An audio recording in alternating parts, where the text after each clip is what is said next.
Ne nuk do lejojmë.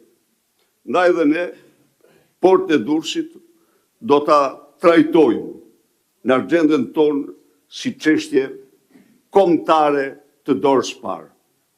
Mbrojtjen e interesit kombëtar, se nuk është vetëm i qytetarëve të Durrësit, po i qytetarë dhe meritojnë qytetarët e Durrësit, janë në mijëvjeçare në simbioz me të, në bashkëjetesë me të, por është i mbarë Shqipërisë, ne do ta përcaktojmë këtë si një çështje madhore kombëtare, strategjike, transishme, antikorrupsion dhe të gjitha me radhë.